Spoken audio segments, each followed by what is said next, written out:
namaku Maman. Usia senja telah menyelimutiku, dan sejak beberapa tahun lalu aku memilih hidup tenang di kampung ini, jauh dari hiruk-pikuk dunia yang dulu ku kenal. Ada satu hal yang membuat orang mengenalku. Aku adalah seorang penghulu. Atau lebih tepatnya dulu, seorang penghulu. Telah ratusan pasangan kuakatkan, dari yang menikah dengan haru, hingga yang menikah karena paksaan.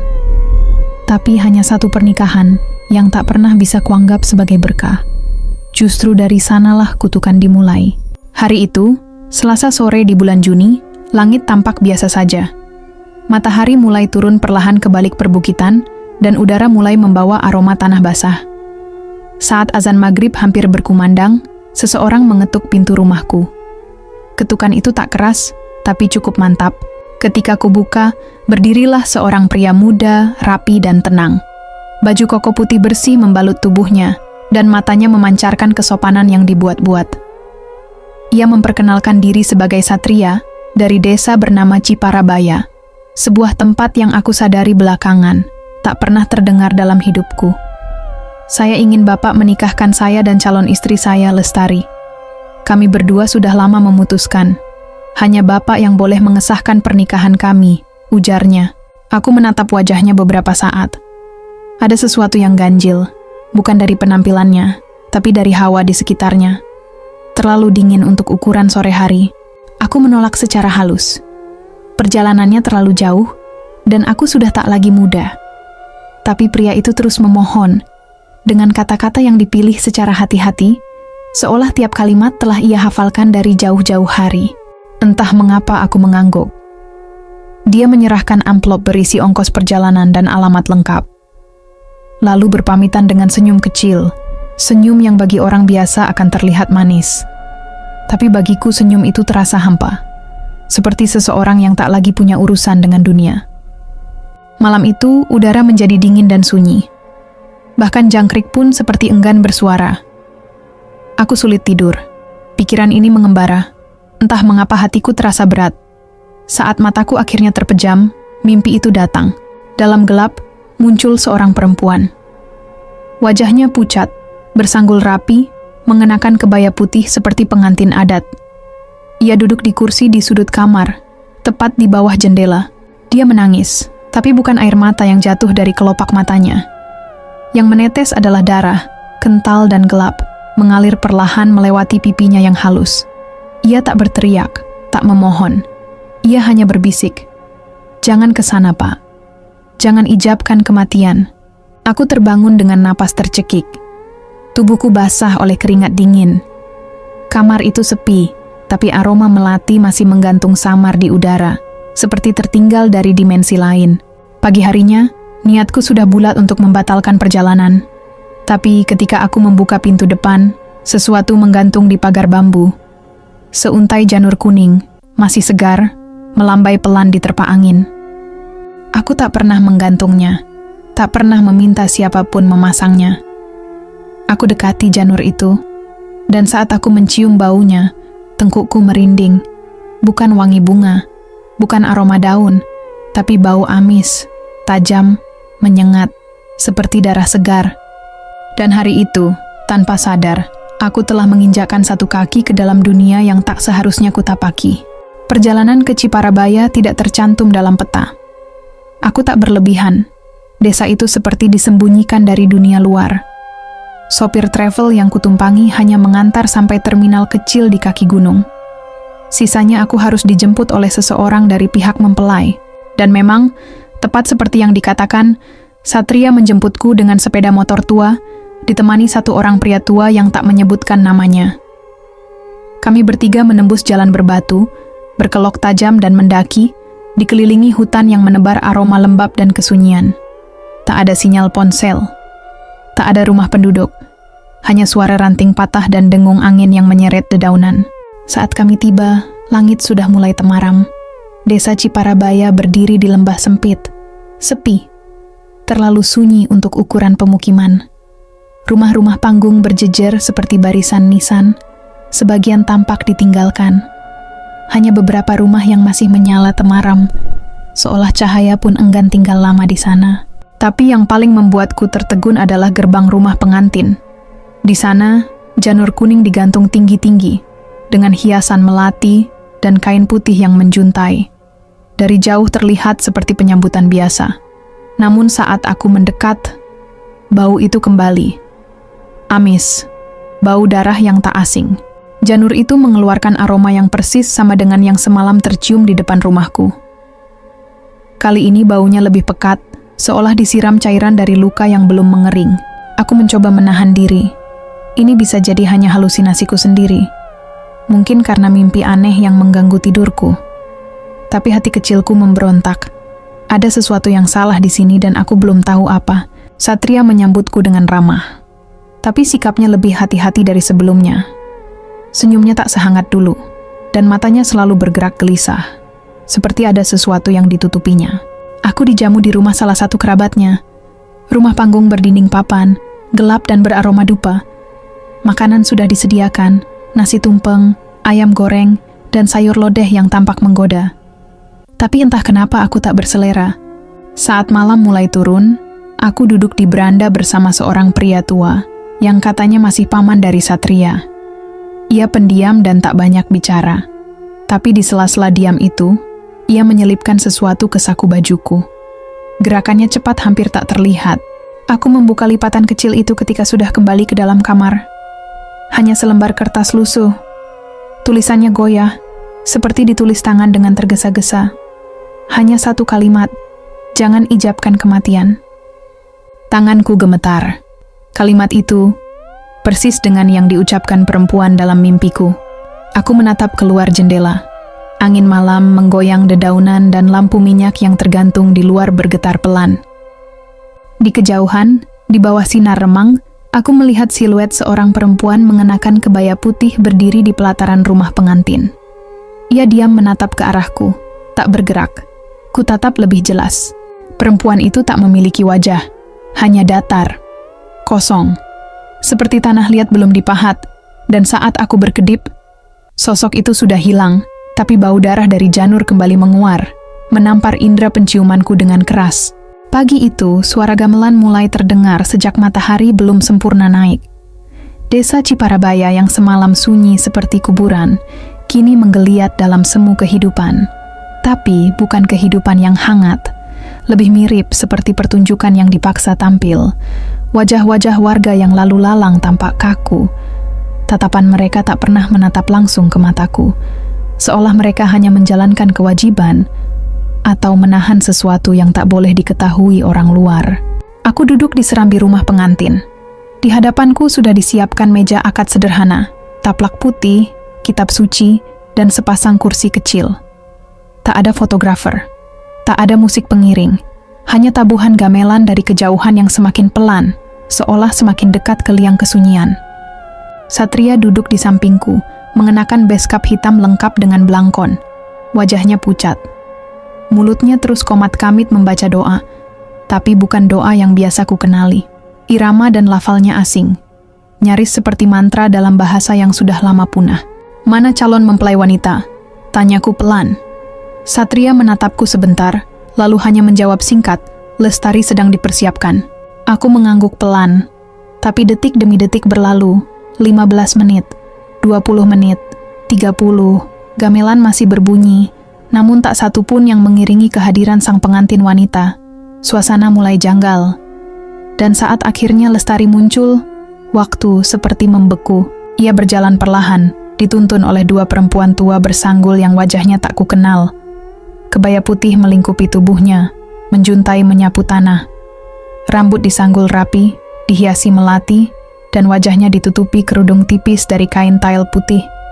Tubuhnya tegak, terlalu tegak. Seperti tidak digerakkan oleh otot, tapi oleh sesuatu yang lain. Saat ia duduk di hadapan kami, aku baru sadar. Ia tak berkedip. Matanya membelalak, kosong, menatap lurus, tanpa sedikit pun berkedip bahkan saat angin menerpa wajahnya. Hatiku mencelus. Ini bukan ekspresi canggung atau gugup seperti mempelai pada umumnya. Ini lebih menyerupai boneka yang ditaruh di tempat duduknya, dengan mata yang terbuka, tapi tak benar-benar melihat. Aku menatap Satria. Tapi ia tak menoleh, Ia menunduk dalam-dalam, tangan terkepal di pangkuan. Seseorang menyodorkan map berisi dokumen pernikahan.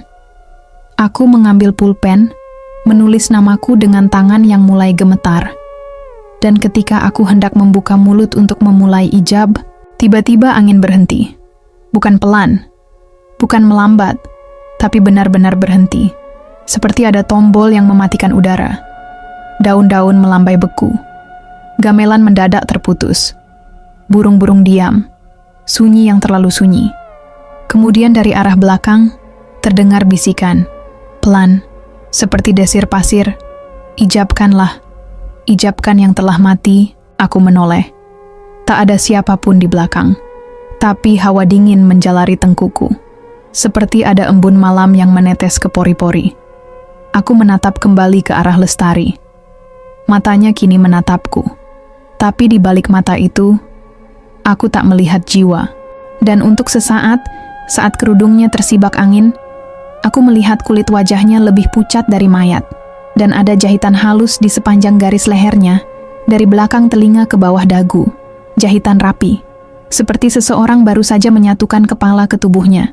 Setelah akad selesai, tak ada tepuk tangan, tak ada ucapan selamat, tak ada air mata haru. Semuanya terasa mekanis, seperti ritual yang diulang dari masa lalu. Aku sempat berusaha memulai tahlil singkat, tapi tak satu pun dari hadirin ikut bersuara. Mereka hanya menunduk, membisu, seperti boneka-boneka tua yang habis disusun ulang. Aku menatap Satria. Ia kini terlihat lebih tenang, atau pasrah. Tapi Lestari, perempuan yang baru saja sah menjadi istrinya, tetap duduk diam di tempatnya. Bahkan ketika ijab telah selesai, ia tak berdiri, tak berpindah, tak mengangguk, hanya menatap ke depan, dengan mata yang seperti kaca bening tak berisi. Seseorang akhirnya membisikiku agar istirahat di kamar belakang rumah. Katanya, pengantin ingin berbincang sebentar sebelum acara malam. Kupikir semuanya sudah selesai, tapi tak ada penjelasan lebih lanjut. Hanya senyum tipis dan sorot mata yang menyimpan sesuatu. Malam itu, aku mencoba tidur. Tapi desiran angin yang masuk dari celah-celah papan dinding terdengar seperti bisikan. Dan suara-suara dari kejauhan, nyanyian lirih, gamelan yang dimainkan pelan, lalu suara-suara perempuan menangis. Beberapa memanggil nama, tapi satu di antaranya memanggil namaku. Pak Maman, jangan ijabkan lagi. Biarkan kami tenang. Aku terlonjak.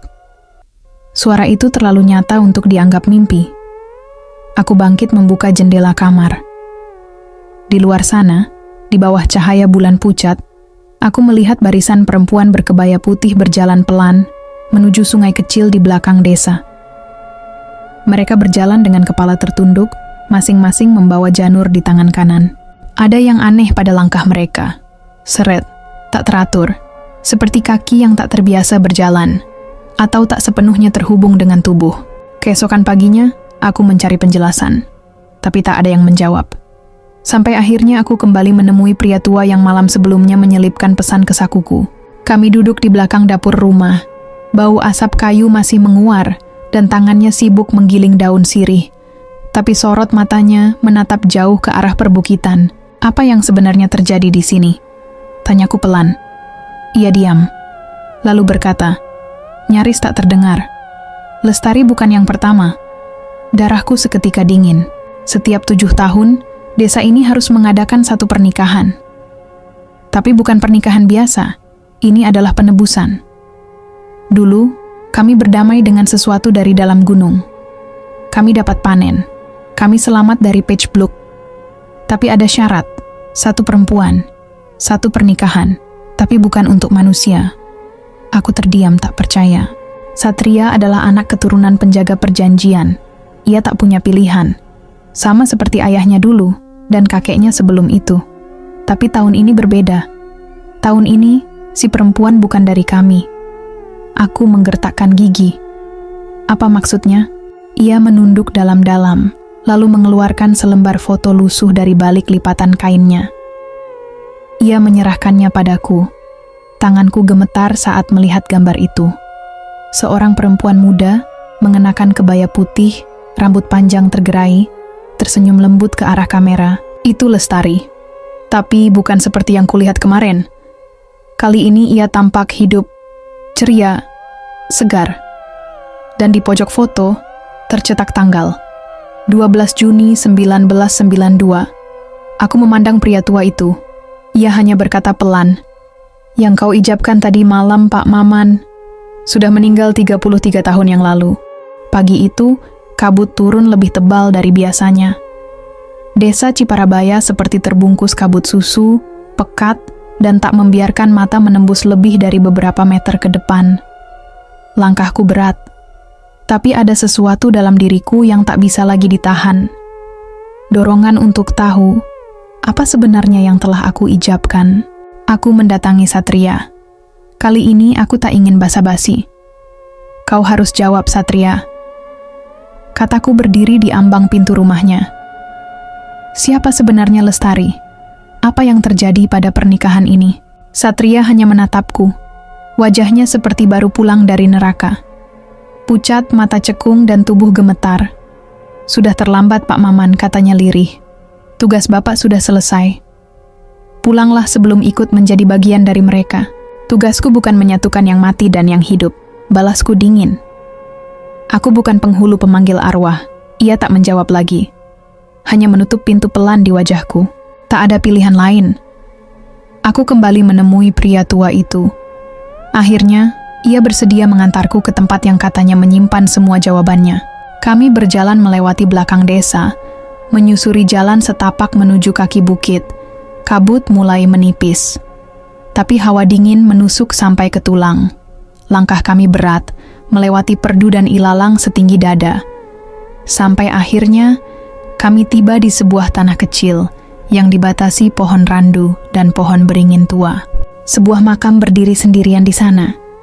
Nisan kayunya sudah lapuk, nyaris tak terbaca. Tapi tulisan yang masih tersisa di bagian bawah membuat jantungku terhenti. Lestari binti Darsinah, wafat 11 Juni 1992. Aku menoleh pada pria tua di sampingku. "Ini makamnya?" Ia mengangguk pelan. Dulu dia meninggal tepat sehari sebelum pernikahannya. Kecelakaan. Tapi keluarganya tetap menggelar pesta. Katanya, calon pengantin pria sudah dibayar mahal. Perjanjian tak bisa dibatalkan. Aku tak bisa bicara. Perutku terasa seperti ditinju dari dalam. Tapi sesuatu terjadi, lanjut pria tua itu. Sejak itu, arwah Lestari tak pernah pergi. Dia menunggu dinikahkan secara sah, agar bisa bebas. Setiap 7 tahun, tubuhnya dipanggil kembali, dipersiapkan, dihias seperti pengantin. Dan selalu ada satu penghulu yang mengikrarkan ulang janji itu. Napasku tercekat. Dan tahun ini, yang terpilih adalah Bapak. Aku memandangi makam itu lama. Tak tahu harus marah, takut, atau menangis. Tapi tiba-tiba, angin berhenti. Udara menebal.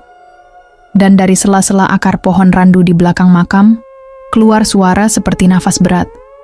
Aku berbalik cepat. Di sana, sosok perempuan berkebaya putih berdiri.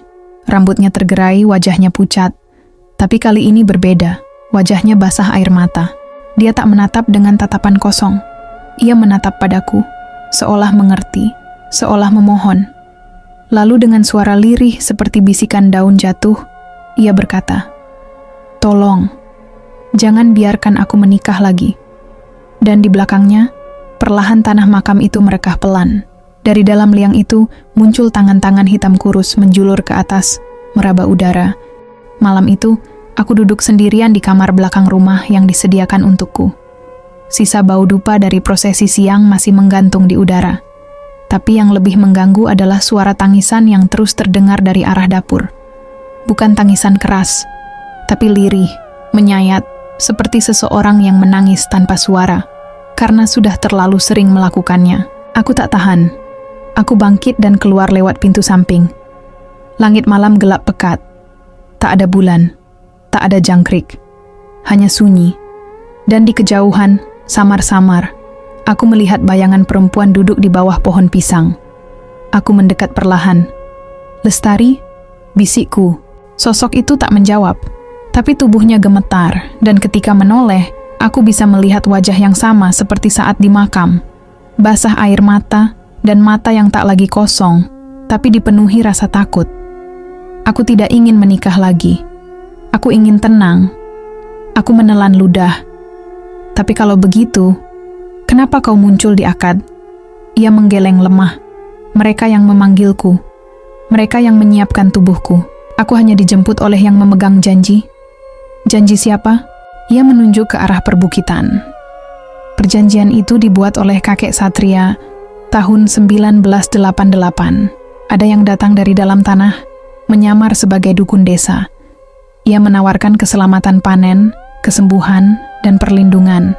Tapi syaratnya, setiap 7 tahun, harus ada pengantin perempuan dari darah segar, dinikahkan dengan makhluk itu, diserahkan secara sah, diikrarkan oleh penghulu. Tubuhku mulai menggigil. Setiap penghulu yang dipilih, bukan secara kebetulan. Mereka dijerat lewat mimpi, bisikan, atau dikirim panggilan palsu. Sama seperti Bapak, aku mundur 1 langkah. Jadi, aku bukan cuma saksi, katanya pelan. Bapak adalah penyegel. Tanpa ijab sah, makhluk itu tak bisa menyentuh tubuhku. Tapi jika pernikahan dilakukan, rohku akan terus dipanggil kembali, 7 tahun sekali. Aku menunduk, mencoba meresapi kengerian itu. Aku menjadi bagian dari rantai yang mengikat jiwa seorang perempuan kepada iblis penjaga tanah. Bisakah ini dihentikan? Tanyaku. Ia diam lama, lalu menjawab, bisa. Tapi hanya jika ikatannya diputus dari sumbernya. Dari tempat asal makhluk itu muncul, gua di belakang Bukit Muncar. Di sanalah dulu kakek Satria menandatangani perjanjian darah. Aku mengangguk perlahan, walau tubuhku masih diliputi gemetar. Tiba-tiba, suara gong besar menggema dari arah rumah Satria. Disusul tabuhan gamelan. Tapi suara itu bukan seperti pesta. Lebih seperti peringatan. Atau panggilan. Aku menoleh ke arah rumah. Dari celah-celah jendela, aku melihat beberapa orang tua mulai berkumpul, mengenakan pakaian hitam, membawa dupa dan sesajen. Ritual kedua akan dimulai malam ini. Lestari memegang tanganku, dingin seperti batu. Kalau Bapak tidak pergi ke gua itu malam ini, aku akan dinikahkan ulang. Dan untuk selamanya, aku akan menjadi pengantin yang tak pernah mati. Langkahku terasa berat saat menapaki jalan menuju Bukit Muncar. Tak ada penerangan, hanya cahaya bulan separuh dan suara dedaunan yang seperti berbisik satu sama lain. Pria tua yang menemaniku berjalan di depan, membawa lampu tempel minyak kelapa. Ia tak banyak bicara, hanya kadang berhenti untuk mendengarkan suara-suara dari kejauhan. Banyak yang datang ke gua ini, tapi sedikit yang kembali, katanya perlahan. Mereka yang menolak perjanjian disambut oleh para penjaganya. Aku tak menjawab. Di dalam hatiku, doa terus berputar. Nama Lestari terus terngiang di kepala. Wajahnya, tangisannya, permohonannya. Aku tak bisa lari. Bukan lagi karena takut, tapi karena merasa bersalah. Sampai akhirnya, kami tiba di depan mulut gua. Tak besar, tapi cukup untuk dilewati satu orang dewasa membungkuk. Di sekitar mulut gua, ada janur yang sudah kering, tersampir seperti pagar. Aroma dupa bercampur tanah basah langsung menyambutku. Pria tua itu menoleh. Bapak harus masuk sendiri. Aku mengangguk.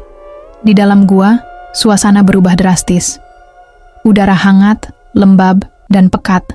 Aku hanya mengandalkan lampu tempel kecil di tangan. Dinding batu menyempit, lalu melebar seperti perut ular. Dan di satu titik, aku tiba di ruangan yang cukup luas.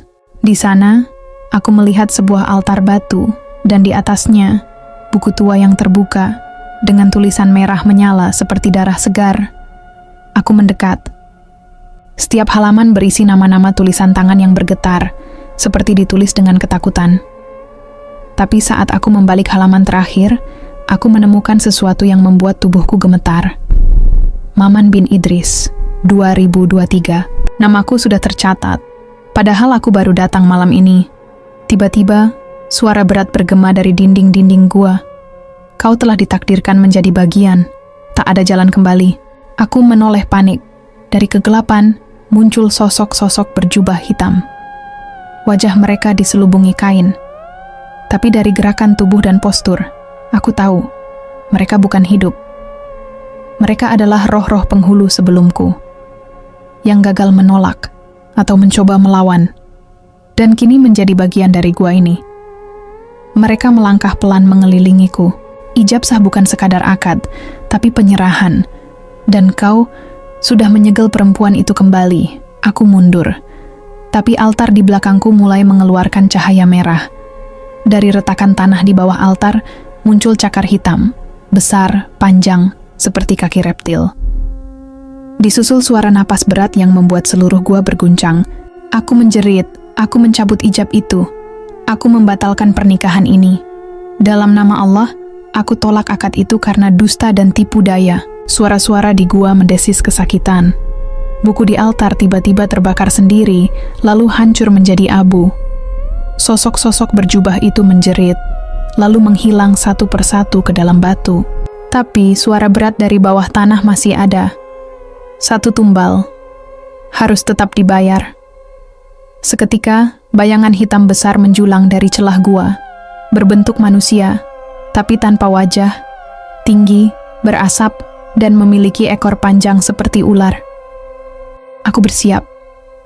Tapi tiba-tiba, seberkas cahaya putih menyambar dari arah luar gua. Lestari berdiri di ambang masuk. Mengenakan kebaya putihnya, tubuhnya bersinar samar. Aku akan pergi, tapi biarkan dia hidup. Bukan dia yang membuat perjanjian itu.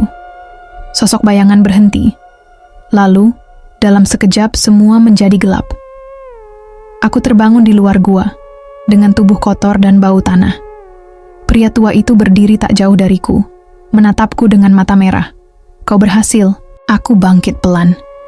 Nafasku berat, tapi di dada terasa ringan, seolah beban besar telah lepas. Tapi dalam hati, aku tahu, perang ini belum benar-benar usai. Pagi hari setelah kejadian di gua, aku kembali ke rumah tempatku menginap. Langit Ciparabaya tampak cerah, tapi suasananya tidak. Jalanan sepi. Tak ada aktivitas seperti biasanya. Bahkan suara ayam pun tak terdengar. Seolah desa ini sedang menahan napas. Begitu aku sampai di halaman, 2 orang laki-laki tua sudah menunggu. Mereka mengenakan pakaian lurik gelap, dengan mata tajam seperti pisau yang sedang disarungkan. Pak Maman, sapa salah satunya, suaranya rendah. Kami ingin berbicara sebentar. Aku tak menjawab, hanya mengangguk dan mempersilakan mereka masuk. Tapi dari caranya melangkah, aku tahu, ini bukan silaturahmi. Ini peringatan. Di dalam rumah, mereka duduk bersila. Tapi sebelum aku sempat membuka pembicaraan, salah satu dari mereka langsung menatapku tajam. Kami mendengar, Bapak membatalkan akad di dalam gua itu. Aku diam, tapi sorot mataku menjawab, tahukah Bapak, akibat dari keputusan itu? Ini bukan soal satu arwah. Ini soal penjaga desa, soal panen, soal hujan, soal kekayaan dan keseimbangan yang sudah kami rawat selama puluhan tahun. Aku mulai marah. Keseimbangan dengan mengorbankan jiwa manusia, menjadikan seorang perempuan sebagai pengantin untuk makhluk bawah tanah, itu bukan adat, itu kejahatan. Yang tua itu tertawa kecil, tapi sinis. Pak Maman, dunia ini tak sehitam putih doa dan kitab. Di desa ini, kami hidup berdampingan dengan yang tak bisa dijelaskan oleh logika. Dan selama janji itu dijaga, desa ini aman. Tidak seperti desa-desa lain yang kering, miskin, atau ditelan longsor. Tapi sekarang, sambungnya lagi, karena akad itu batal, tumbal belum dibayar. Dan makhluk itu marah. Aku mendadak terdiam. Dalam hati, aku tahu ada kebenaran dalam kata-katanya. Tapi jika harus ada tumbal, kenapa harus Lestari? Kenapa harus terus perempuan yang sama, dijemput dari kuburnya, disiksa dengan pengantin ulang? Mereka berdiri pelan, bersiap pergi. Satu nyawa harus tetap dibayar, Pak Maman. Atau kita semua yang akan dihitung. Malamnya, aku bermimpi aneh. Aku berdiri di pelaminan yang sama seperti waktu akad. Tapi kali ini, semua yang hadir mengenakan kain kafan. Di sampingku, Lestari berdiri dengan wajah tenang, tapi tubuhnya mulai memudar, seperti asap ditiup angin. Karena aku tidak menikah. Makhluk itu menagih lain. Katanya pelan. Siapa? Tanyaku. Ia menunduk. Satria. Aku terbangun dengan tubuh basah keringat. Segera aku menuju rumah Satria. Tapi sesampainya di sana, rumah itu kosong. Lampu padam. Daun pintu terbuka. Dan di lantai ruang tengah, ada jejak tanah basah mengarah ke belakang rumah. Aku mengikuti jejak itu, sampai ke kebun pisang, dan di sanalah aku menemukannya. Satria tergeletak di tanah. Tubuhnya dingin, membatu, dan matanya melotot menatap langit. Di dadanya tertancap satu batang janur. Tubuhnya masih mengenakan baju pengantin laki-laki. Hari itu, kabar kematian Satria menyebar seperti api di tengah ladang kering. Warga berkumpul di balai desa. Ada yang menangis, ada yang hanya menunduk, tapi tak sedikit pula yang menatapku seolah aku membawa kematian itu dari kota. Pak RT datang padaku dengan wajah muram. Maaf Pak Maman, tapi warga meminta Bapak meninggalkan desa hari ini juga. Mereka takut kematian ini akan berlanjut. Aku tak langsung menjawab. Tapi dalam hati aku tahu, ini bukan soal takut. Ini soal buta. Mereka tidak ingin kehilangan pegangan yang sudah membuat mereka nyaman, sekalipun itu berdasar darah dan nyawa. Aku tidak akan pergi, jawabku tenang. Sebelum semua selesai, Pak RT menunduk, lalu perlahan menggeleng. Kalau begitu, Bapak akan ditetapkan sebagai pembawa kutukan. Dan itu artinya, Bapak bukan lagi tamu, tapi beban yang harus disingkirkan. Malam itu, aku bersembunyi di bekas pos ronda dekat sawah. Aku tahu mereka akan mencariku. Aku bisa dengar dari kejauhan, suara teriakan, langkah-langkah tergesa, dan dentang kentongan. Seperti perburuan, tapi bukan untuk hantu. Itu untukku. Dari balik sela bambu, aku melihat mereka membawa obor dan parang. Sebagian membawa kendi dan dupa. Seolah mereka tak sedang memburu manusia, tapi makhluk kotor yang harus ditumpas dengan doa dan besi panas. Aku menahan napas. Tiba-tiba, dari semak belakang, muncul suara pelan. Pak Maman. Aku menoleh cepat. Ratih, anak dari Bu Lestari, berdiri dengan napas tersengal. Wajahnya pucat, tapi matanya teguh. Ikut saya, ada tempat aman. Ia membawaku menyeberangi pematang. Langit di atas kami penuh bintang, tapi terasa begitu sempit.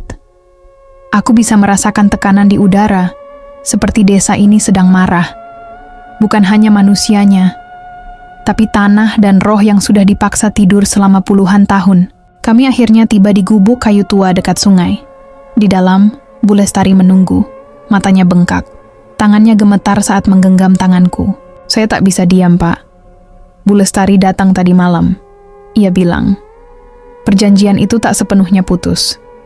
Karena bukan hanya penghulu yang mengikatnya, tapi juga para tetua desa. Aku terdiam.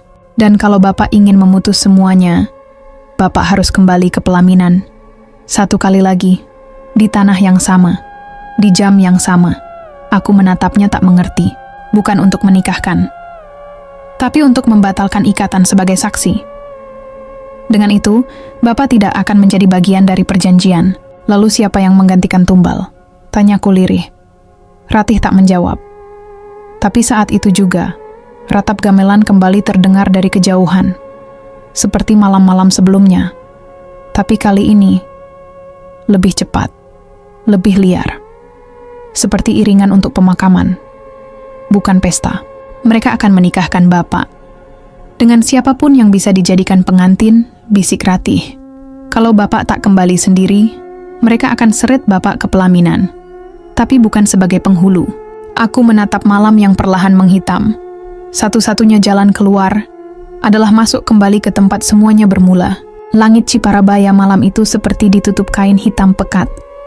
Tak ada bulan, tak ada bintang. Hanya bayangan pohon dan suara gemeretak angin di antara janur kering yang kembali berdiri di tengah lapangan desa. Pelaminan sudah disiapkan. Gamelan tua ditabuh pelan. Iramanya mengalun seperti napas terakhir dari seseorang yang sudah lama sekarat. Warga desa berdiri membentuk lingkaran, mengenakan kain hitam, mulut mereka diam, mata mereka tajam. Di antara mereka, para tetua duduk berjajar, menunggu. Dan di ujung jalan janur, aku berdiri sendiri. Tak ada pengantin wanita, tak ada buku nikah. Tapi mereka semua tahu Ini bukan soal pernikahan biasa. Ini soal penyerahan. Aku melangkah pelan ke pelaminan, seperti berjalan menuju liang kubur sendiri. Tapi dalam hatiku, aku tak bawa takut. Aku bawa keputusan. Kalian ingin mengikatku dalam perjanjian. Suaraku keras. Tapi aku datang bukan untuk menyerahkan diri. Aku datang untuk membatalkan semuanya. Beberapa warga bergumam. Para tetua menatapku dingin.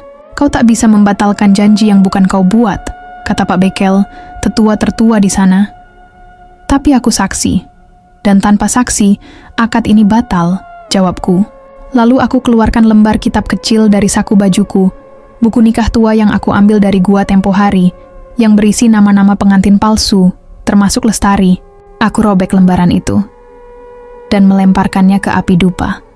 Suara angin langsung menggila. Gamelan mendadak berhenti. Janur-janur kering roboh serempak. Dan dari balik pelaminan, tanah merekah dengan suara seperti perut raksasa yang lapar. Dari dalam retakan, muncul asap hitam, menjulang, membentuk sosok tinggi berwajah kabur. Tapi dengan mata merah menyala. Satu tumbal belum dibayar, suaranya menggema dalam kepalaku, seperti ribuan suara bersatu. Tidak akan ada tumbal lagi, jawabku berdiri tegak. Maka seluruh desa akan aku telan. Aku memejamkan mata. Dan di saat itulah, aku dengar suara langkah pelan dari belakang. Aku menoleh. Lestari berdiri di sana, mengenakan kebaya putih terakhir yang ia kenakan saat pernikahan dulu. Wajahnya tenang, tapi kini tubuhnya bersinar. Bukan seperti arwah penasaran, tapi seperti cahaya yang sudah menemukan jalannya. Aku datang bukan untuk jadi tumbal lagi, tapi untuk mengakhiri. Ia melangkah ke depan, ke arah sosok bayangan. Aku perempuan yang kalian korbankan, tapi malam ini, aku bukan lagi pengantin. Aku penutup perjanjian. Dengan satu gerakan, ia menancapkan janur yang ia bawa ke tanah. Tanah bergetar. Sosok hitam itu meraung keras, sebelum akhirnya meledak menjadi ribuan kepingan abu yang terbang ke udara, lalu menghilang. Gamelan berhenti. Desa sunyi. Lestari menoleh padaku, lalu tersenyum. Perlahan, tubuhnya menghilang, seperti kabut di pagi hari. Tapi kali ini, tanpa rasa sakit. Beberapa hari kemudian, langit Ciparabaya menjadi cerah untuk pertama kalinya sejak aku datang. Warga tak lagi membicarakan perjanjian itu. Para tetua desa mundur satu persatu, dan janur tak pernah lagi dipasang di tengah lapangan. Aku kembali ke kota. Tapi kisah ini tak pernah benar-benar pergi dari pikiranku. Karena di desa itu, pernah ada pelaminan di mana darah menetes dan doa gagal menyelamatkan. Dan aku, Maman, penghulu yang menyaksikan segalanya, hanya bisa berdoa agar tidak ada lagi yang harus menikah demi tumbal.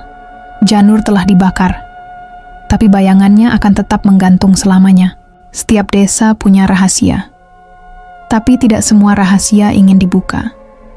Ada yang disembunyikan demi menjaga kehormatan, ada yang dikubur demi melindungi yang hidup, dan ada pula yang dibiarkan hidup dalam bentuk legenda, agar tak ada yang berani mengusiknya. Kisah ini bukan sekadar cerita tentang arwah, janur, dan pelaminan berdarah. Ini tentang rasa takut yang diwariskan turun-temurun, tentang bagaimana manusia kadang lebih memilih berdamai dengan kegelapan, daripada kehilangan kenyamanan yang dibeli dari penderitaan orang lain. Pak Maman penghulu dari kota, datang dengan keyakinan bahwa semua yang baik bisa menyelamatkan. Tapi yang ia temui adalah kenyataan bahwa kebaikan pun bisa ditolak, jika tak sesuai dengan aturan lama yang tak tertulis. Dan Lestari, pengantin yang tak pernah benar-benar menikah, adalah simbol dari mereka yang disakiti oleh sistem yang diam-diam terus berjalan. Ia kembali bukan untuk membalas, tapi untuk mengakhiri. Karena dendam bisa membakar, tapi pengampunan bisa memutuskan rantai kutukan. Kini, janur itu telah hilang dari lapangan desa. Tak ada lagi gamelan tengah malam. Tak ada lagi pernikahan yang tak diundang. Tapi siapa tahu, jika suatu hari kau datang ke sebuah desa terpencil dan melihat janur berdiri di luar adat, jangan kau dekati, karena bisa jadi itu bukan untuk pesta. Terima kasih telah mengikuti cerita ini sampai akhir. Kalau kamu ingin cerita horor lainnya, jangan lupa bantu subscribe channel ini agar tidak ketinggalan video terbaru. Sampai jumpa di cerita berikutnya.